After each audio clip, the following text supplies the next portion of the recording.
Hi, it's Maura Gamble from our Permaculture Life and the Permaculture Education Institute. I just wanted to take you for a bit of a tour of the place that I've been staying for the last week. This is Bowden House, not far from Totnes.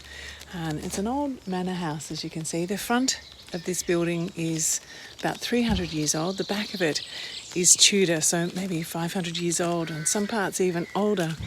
Now, this house is actually part of a community here, and the community is structured in lots of different ways. They have 10 acres that they look after together. The front hut in front of the main house here is more of a heritage garden, but I'm going to take you around to some of the magnificent places behind, like a walled, Victorian walled vegetable garden. They have biomass heaters. In front of the gardens here, right next to the road, is where all the cars are kept, so it's a car-free settlement. Now, the interesting thing about this house behind me, Bowden House, the main house, which was once fated to be one of the most haunted houses in Britain, and I think before the community took it over, it was like a bit of a theme park, and people would come here, and the owners, the Petersons, would get dressed up in period clothing and tell ghoulish stories and scare people. I think whether there's any truth or not in any of those stories, it certainly terrified my daughter, and she's had a little bit of a hard time staying here, but she's loved it nonetheless. But so this house here is now home to a number of people, and it's run as a housing cooperative. So one woman bought it and then sold units within it into a cooperative structure. And so there's a community kitchen, a community laundry, a community meeting room where people can do all different sorts of things, from singing, there's yoga, Pilates, Alexander Technique workshops, all different sorts of things, and people can come in and rent it out as well from beyond there. And so upstairs there's quite a few units, and downstairs there's quite a few units. So some people have their own little kitchenettes, and other people use just the main shared kitchen. And every month they put in about £40 to a community kitty, and then they buy bulk foods and stock up the pantry with organic bulk foods. So if you need anything, you just pop down and get it. There's no kind of tallying, and it's just kind of a general trust situation with that, which is fantastic, just brilliant. And then if once a week, I think it's your turn to cook. And so you cook dinner for everybody, and you just kind of work out who's in for dinner and bring anything extra that you need to. Go and fossick around in the garden and see what you can find, and there's normally well and truly enough. Now behind me over here is the main kids' playground. I know we can see this magnificent fort. So there's flying foxes, big nets, trampolines. I mean, the whole place is a children's playground, of course, because there's no cars and it's a safe community. There's lots of kids actually living here. All up, there's about 50 residents, and so they live some in that main house behind me, but there's also a series of other houses and converted stables and converted buildings that are utilised now as apartments and homes. And so I'm just getting a little bit closer to this beautiful tree house, so you can see that. Look at that. That's kind of a kid's tree house and a half. So the kids designed it, and they got help to build it. It's just magnificent. So just going back to the stories about these other houses. So while the main house is a community house, the other ones are actually owned freehold. So it's a little bit like Crystal Waters in a way that you have your own house, but you share in the common of the rest of the land. And there are also cooperative housing that work together to manage that whole. So I think, I can't remember the exact number of actual separate units, but I'll walk through those in a minute, show you. It's a really beautiful area, very human scale, lots of families. And the other night I went and joined a community meal up the top, up here. And so people get together once a week to have a shared community meal. Inside here is the boiler. I think it's down the bottom there. There's a new boiler room, so they actually gather in wood chips and then have a really highly efficient wood chip heater to send central heating all throughout all the homes and also all the hot water. Now, this little bit here is where I was trying to take you. We're just about to go into the walled vegetable garden. It's a little bit like Mr. McGregor's garden in that as you enter through this space, you're surrounded by these beautiful brick walls, rock walls, I should say, and it's this entirely enclosed space. It keeps, I guess, it more safe from rabbits and deer and other things that are in the woodlands. And on this side, there's a series of little buildings that if you're in the community, you might like to rent out to use as, I think there's a candle maker, there's some wood turners, anything you wanted to do that you needed an art space for that you don't have space for in your smaller home or apartment. And so that's also a really brilliant space where they're having a workshop, a herb workshop this weekend. So as you can see behind me, so we've got lots of silver beets at the moment. We're just coming out of winter, so there's not a huge amount of diversity yet. But the thing is that everyone kind of contributes to this garden being here. Some people more, some people aren't really into it, but they're still able to come and harvest from it. So what have we got? We've got leeks, spring onions, lots of silver beet, rhubarb, sage, rosemary, oregano, thyme, and then there's like espaliered fruits along the edge. I can imagine in another month or so when all of these, pears and quinces, apples starting to really come into flower, there's cardoons, all sorts of things. So this whole area is just beautiful. And so when we come back through this way, I want a big bay tree in the middle. So it's quite a formal design because of its kind of formal environment, but still lots of diversity of flowers, herbs and vegetables and fruits all together, and all managed organically as well, obviously. And a bit wild around the edges too for habitat and pollination. Oh, there's a bumblebee went past. So there's this cute little door. I'm going to go through this little door. I think I'm going to have to duck down to get through. And then we're into this comes from the other houses down the bottom. And up this way, we go to more gardens. So we'll head on up here. So the 10 acres aren't completely used. There's another field behind me.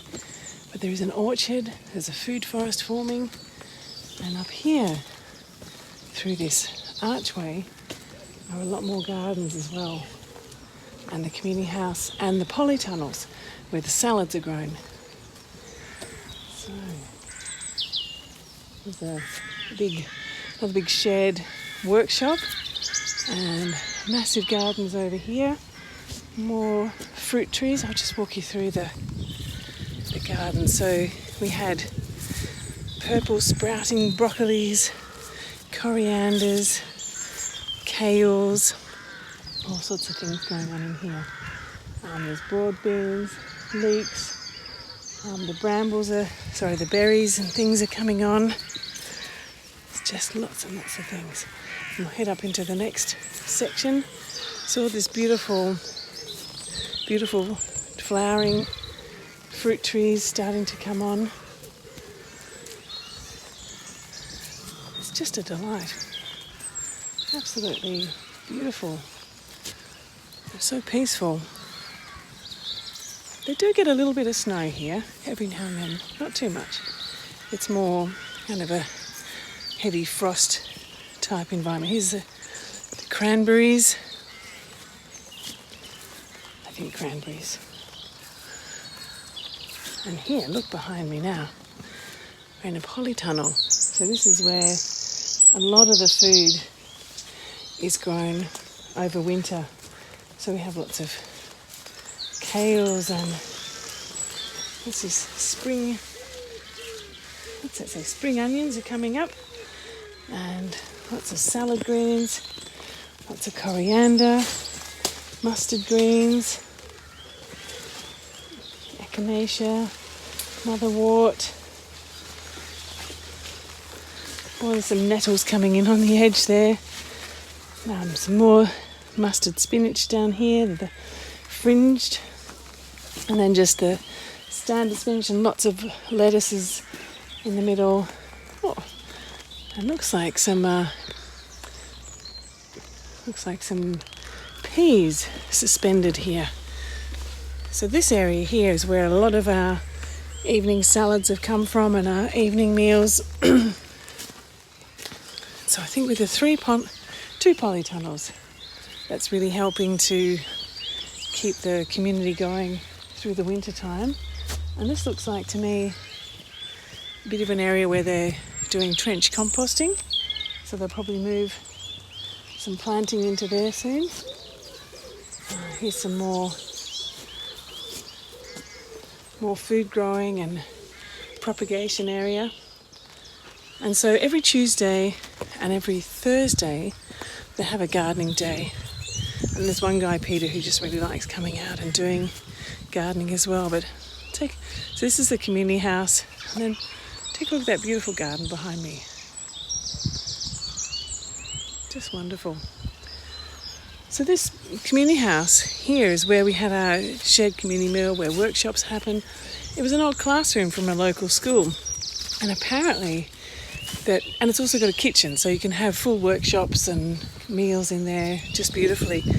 And so this there was a school where someone came in and offered to the students that if they could design a whole regional program, that if you could design a new classroom, who was the winner would get a new classroom built. And so this particular school, the local village, won, and in return this community too got to dismantle and bring the old classroom here. So it's been a great building for them.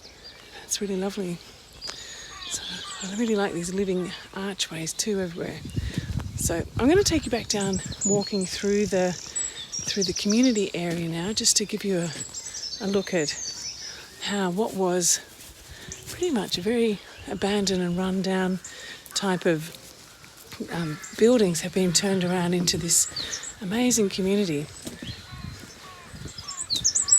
So as I said before, we've been here for about a week, and we've been involved in helping to do cooking and cleaning and washing, and I was contributed into the courses, the permaculture, into the courses at Schumacher, and that's kind of been sort of my exchange for doing. I think I'll go the next way. That was the little walkway. And so it's a lot of a gift economy. So, you can live in this beautiful place, and it's actually quite an affordable way to live, because shared ownership, shared management of land, shared management of building maintenance, shared gardening, shared cars. And so the gift economy is just a fabulous way to actually, regenerate lands and buildings and structures, but also to live well in beautiful spaces. Oh, this is another space. This is the orchard area. So just about to come, the flowers it's just budding up now. So lots of apples and pears. And there's a woodland up behind me over here. I'm just going to head around this way. So you can start to see some of the other houses in here, which are old buildings transformed. With beautiful sunrooms off the side. They've got a big shared solar system, and I said a shared chippy system.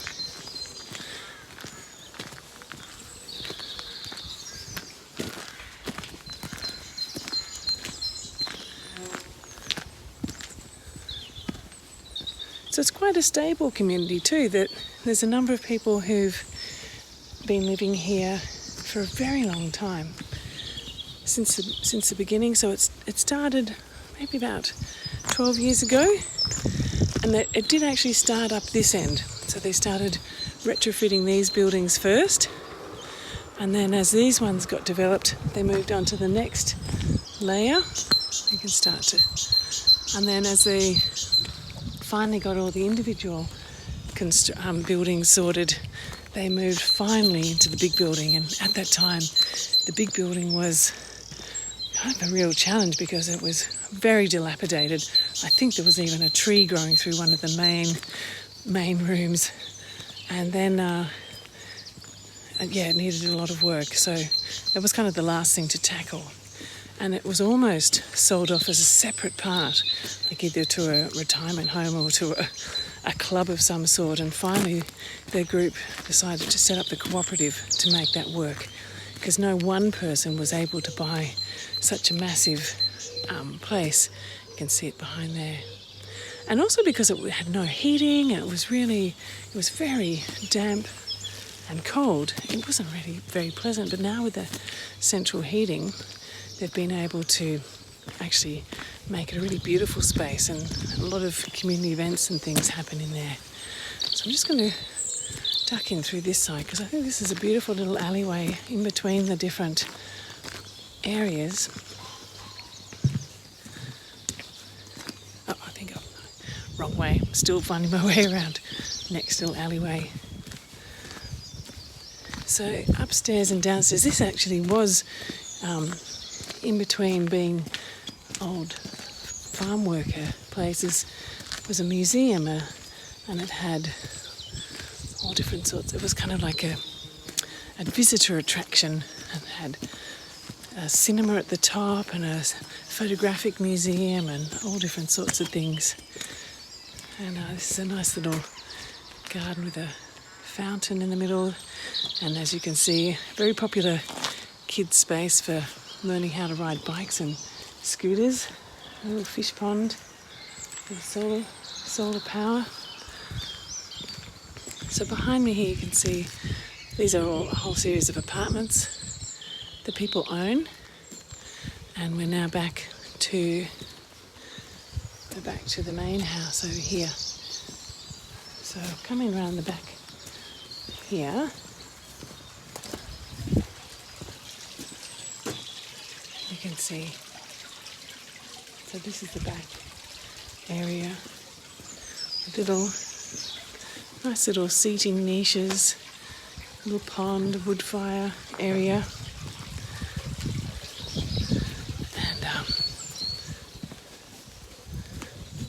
almost back around the front again. And sadly, we need to leave. We're heading next up through into Wales, but I'm wondering if I can just duck into here and show you this beautiful place. It's called the Angel Room.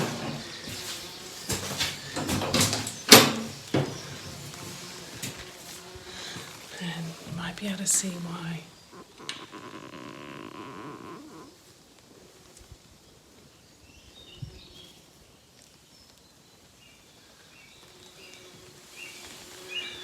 You see this? That's better. Sorry, I had you upside down before. So this room is where they do singing and meditation and all different sorts of events. And I think they offer that space not just to things to people within the community, but also outside. And so, if you can see here, there's a workshop that's coming up. Herbs, Earth and Medicine, Spring Herbs, Roots and Shoots workshop. And then there's another one coming up soon, which will be incense making, an introduction to nature's magical world of scent. And then there's another workshop coming up at the end of April, co-create a working medicine garden. So looking at rare and common herbal medicinal plants. And so that's with Peter Newman, who is one of the main guys who helps to make the garden such a beautiful place. Oops. So I think that concludes my brief tour of the building, at least around the outside. I'll just take one last step inside to show you kind of the main entrance area where the kids have been playing, and then the kitchen where we've been doing shared cooking. So this is the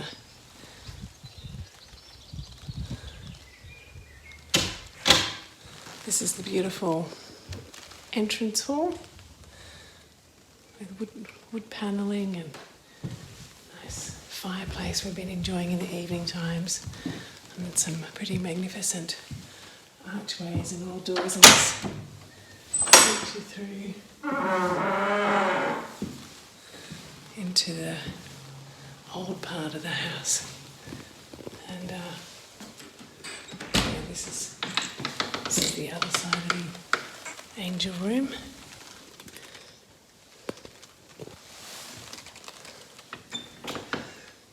And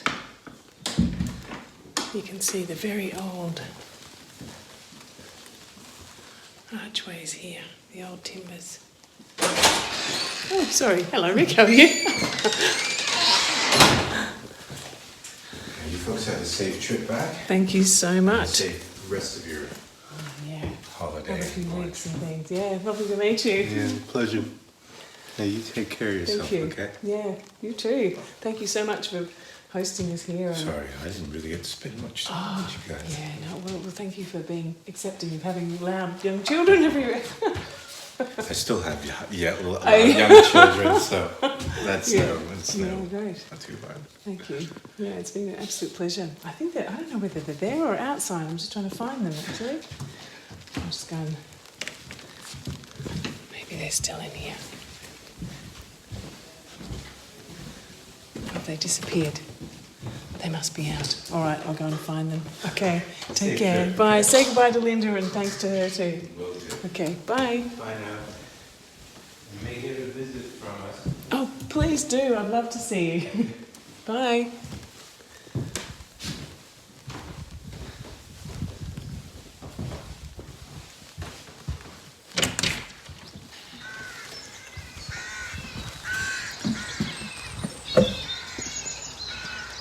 So, Bowden House. A beautiful community, a beautiful place, beautiful gardens in a beautiful setting of the local town of Totnes and Devon around us.